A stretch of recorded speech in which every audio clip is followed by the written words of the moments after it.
All right, so my name is Shannon Bischoff, and I'm a faculty member here in the Department of English and Linguistics. And I study endangered and minority languages. I have research labs in Puerto Rico and on the West Coast.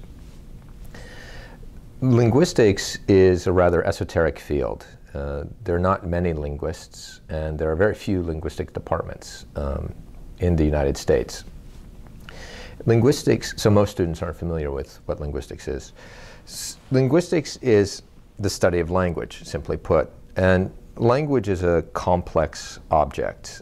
Simone calls it a meso-object. And what I think he means by that is that it has many different parts. We have the physical manifestation of language, which can be signed, so it would be gestures.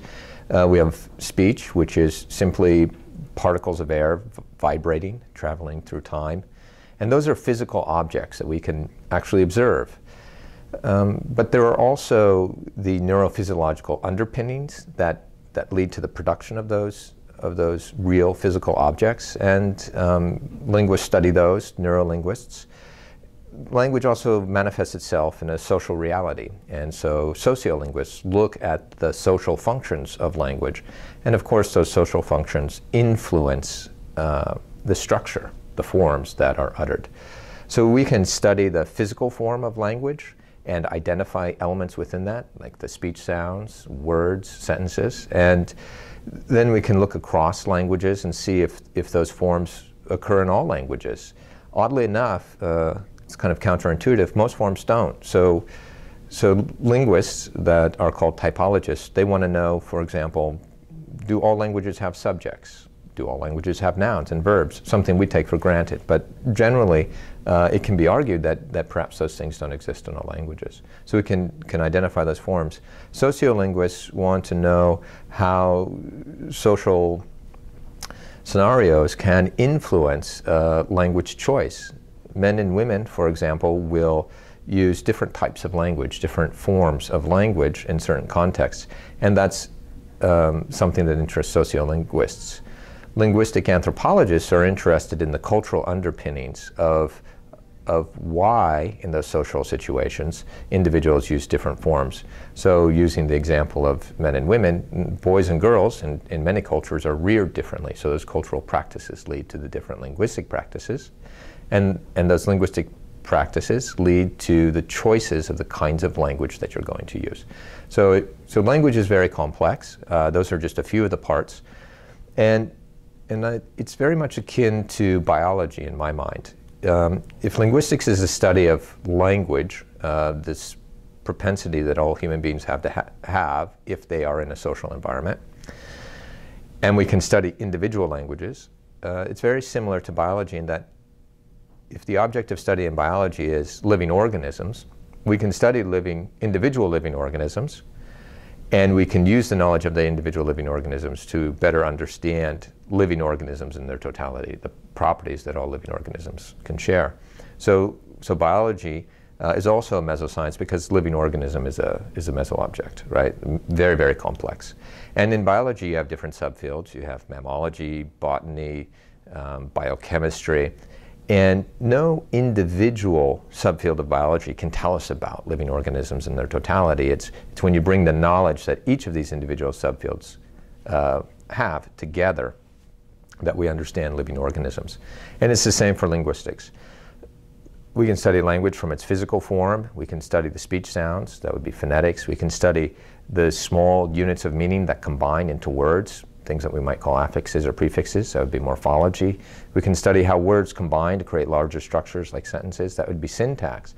And that would be the physical form of the language. From there, we can look at the neurophysiology that leads to language production. This would be neurolinguistics. We can also look at the cognitive underpinnings of language as well. This is cognitive linguistics. Of course, I mentioned sociolinguistics, linguistic anthropology. We can also study meaning. So it's very, very complex. So in my mind, the goal of linguistics is to better understand what language is. And in many ways, it's a discovery science. We're trying to discover what language actually is. I don't think that we know what language is, which sounds kind of weird, right? Because we all use language. We all think we know what words are. We all think we know what language is. But when we sit down and we really try to define these things, or even to simply describe them, we don't seem able to do that. So that suggests that we really don't know what language is, which is good for me because it keeps me employed. And I'm very interested in discovering what language is. But also, as we work towards the discovery of language, we learn lots of things about language. So we know a good deal about language, even though we don't know exactly what it is. We can use that knowledge for many applied purposes. And I think we have a responsibility to do that. So, for example, some of the ways we can apply our knowledge of language is through computational linguistics. And computational linguistics allows us to use what we know about language in computational settings. So every time you use a search engine like Google or Yahoo, a computational linguist was involved in making that possible for you, because the internet is language and you access it via language. And so if you're going to search for something on the internet, you need to understand the structure of language to assist you in that searching. And so a number of linguists work for Google, Microsoft. For example, with Microsoft, the spell checker or grammar checker on your computer, chances are a number of computational linguists worked on the development of that. Also, learning foreign languages, linguistic knowledge is very useful for that. Again, going back to technology, speech recognition devices are grounded in linguistic knowledge. There are a number of different applications for linguistics. So we have kind of two domains: the applied domain, where we use our knowledge of language to address real-world issues, and then we have the theoretical domain, where we pursue theoretical questions about what language might be, whether it be the neurophysiological underpinnings, cognitive issues, or the structures that exist, or even questions of the mind. So that's what linguistics is.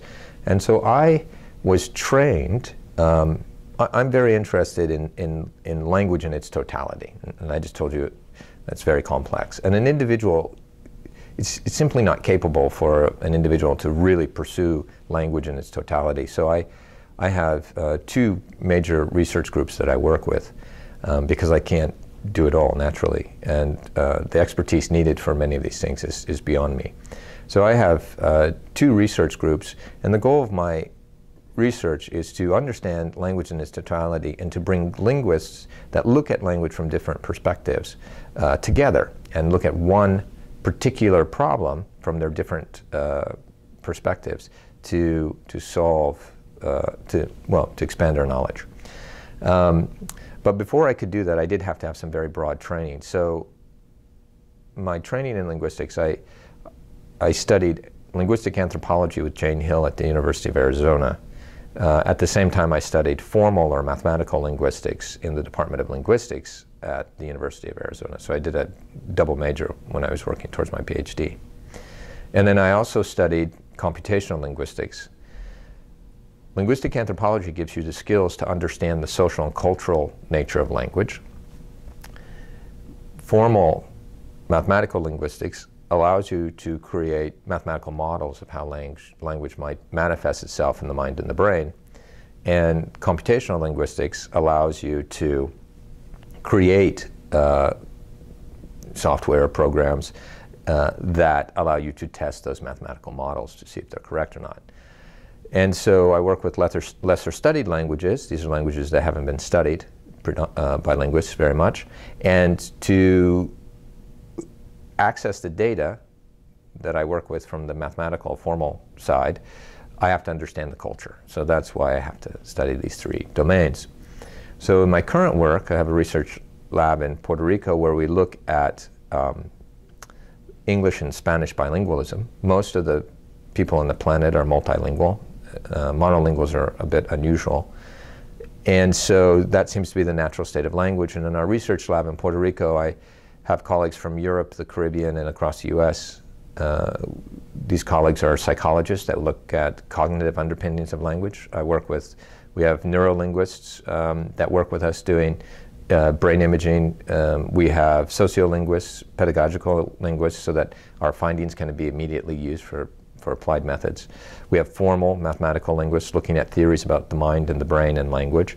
So we have a group of different people, And we all look at the same data, the same phenomena, and we apply our knowledge to that data, we interpret it, and then we try to make sense of it together from our different expertise.